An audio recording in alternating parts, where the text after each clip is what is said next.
रवीश कुमार आप सभी का स्वागत करता हूं। न्यूज़ धारा में काठमांडू की गलियों में आज हालात ऐसे हैं कि हर तरफ खून से सनी सड़कों की तस्वीरें और दहाड़ती आवाजें गूंज रही हैं। युवाओं की चीखें सिर्फ दर्द नहीं बल्कि एक नई कहानी सुना रही हैं। सवाल खड़े हो रहे हैं, क्या पूर्व प्रधानमंत्री की पत्नी की हत्या करना किसी भी दृष्टि से सही था? क्या मंत्रियों को निर्वस्त्र कर उनकी जान लेना उचित था?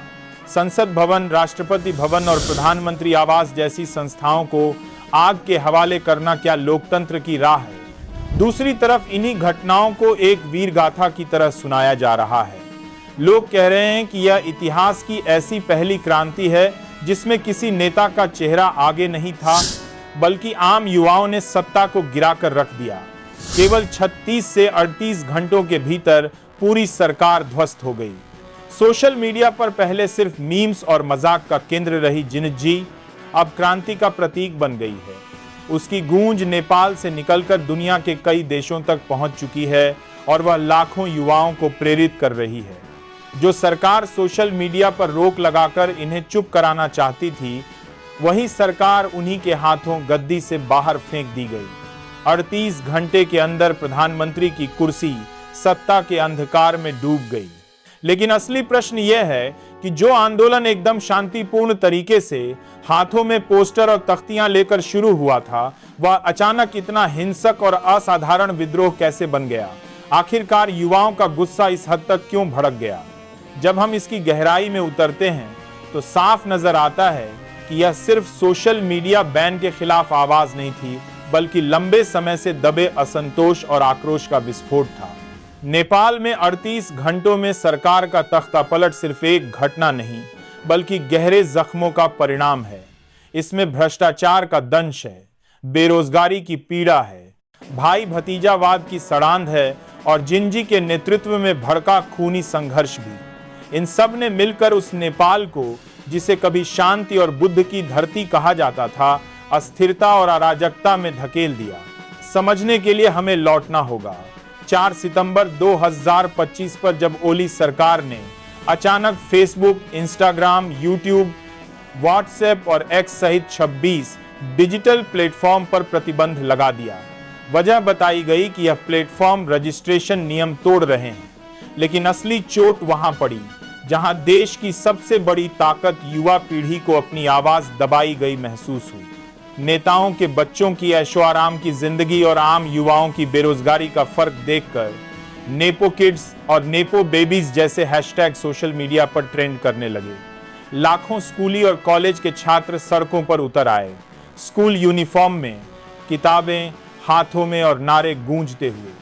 शुरुआत पूरी तरह शांतिपूर्ण थी, भ्रष्टाचार और भाई भतीजावाद के खिलाफ एक मासूम विरोध।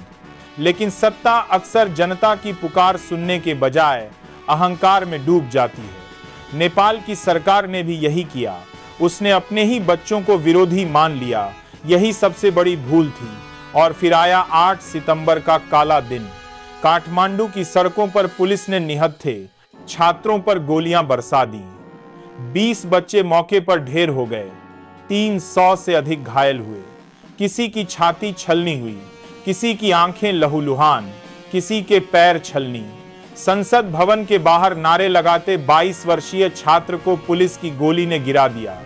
सोशल मीडिया पर वायरल हुए वीडियो में बच्चों की आवाज गूंज रही थी, छाती पर गोली मारो, यह नेपाल का खून है।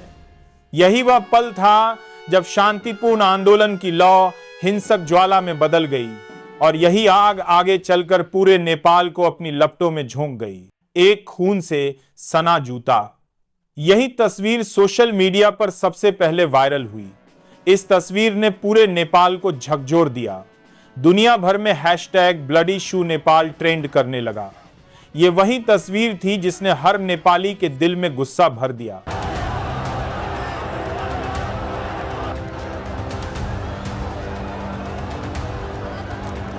और ये वही पसनिस का गूंद नेपाल को जंदा बददाती है तस्वीर थी जिसने पूरी दुनिया को दिखा दिया कि नेपाल की सरकार ने अपने ही बच्चों पर किस तरह दमन किया। यही पल था जब शांतिपूर्ण आंदोलन ने करवट बदली और क्रांति खूनी विद्रोह में तब्दील हो गई।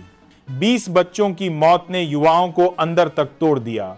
गुस्से में प्रदर्शनकारियों ने सीधे उसी पुलिस अधिकारी को निशाना बनाया जिसने फायरिंग का आदेश दिया था।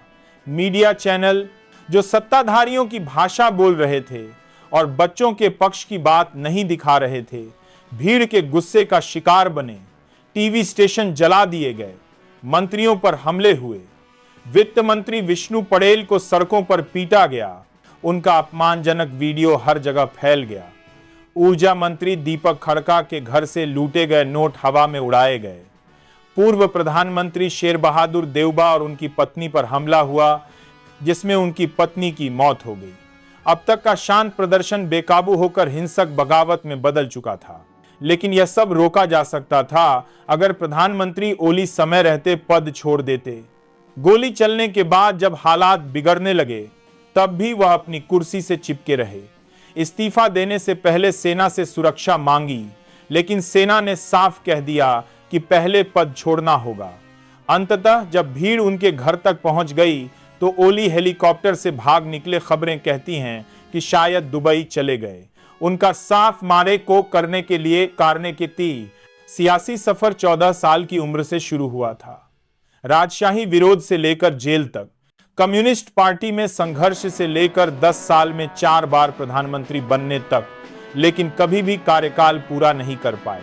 इस बार भी इतिहास दोहराया गया और सत्ता हाथ से निकल गई।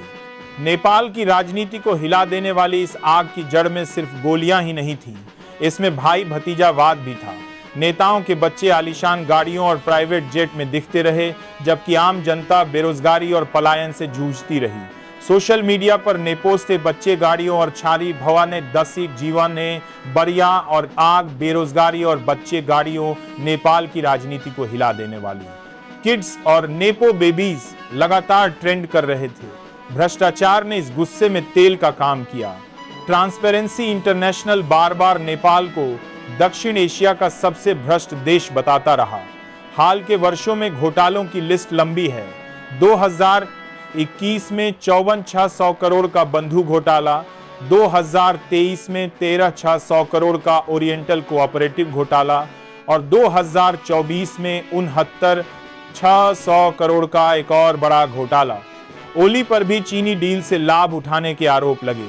इन्हीं वजहों से बेरोजगार युवाओं का गुस्सा उफान पर था और जब सोशल मीडिया बैन किया गया तो यह गुस्सा सड़कों पर उतर आया। लेकिन निर्णायक मोड़ तब आया जब गोलियां चलाई गईं।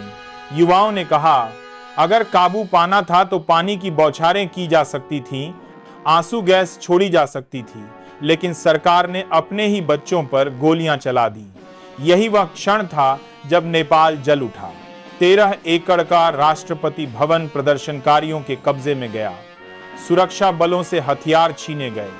संसद, प्रधानमंत्री आवास, सुप्रीम कोर्ट तक जला दिए गए। एयरपोर्ट बंद, परिवहन ठप, कर्फ्यू पूरे देश में। अरबों का आर्थिक नुकसान, अस्पताल घायलों से भरे पड़े हैं, पर्यटन चरमराया हुआ है। लेकिन सबसे बड़ा सवाल यही है, 20 निर्दोष बच्चों की मौत कौन लौटाएगा? वे बच्चे जो 18 से 28 साल की उम्र में अपने देश का भविष्य थे, उनकी जिंदगियां कौन वापस लाएगा? नेपाल की इस हिंसक उठापटक में दोष किसका है? क्या उन बच्चों का जिन्होंने गुस्से में सत्ता को उखाड़ फेंका, या उन नेताओं का जिन्होंने सालों से भाई भतीजावाद और भ्रष्टाचार से व्यवस्था को खोखला किया, या फिर उस सत्ता का जिसने अपने ही बच्चों पर गोलियां चलवाईं? आज नेपाल का भविष्य अनिश्चित है। सेना ने नियंत्रण लिया है, लेकिन हिंसा थमने का नाम नहीं ले रही। सवाल यही है, क्या यह क्रांति नेपाल को एक नई सुबह देगी या अराजकता के अंधकार में और गहरा धकेल देगी? दुनिया सांस थामे देख रही है। ऐसी ही मुख्य खबरें जानने के लिए मेरे चैनल को सब्सक्राइब जरूर करें। धन्यवाद।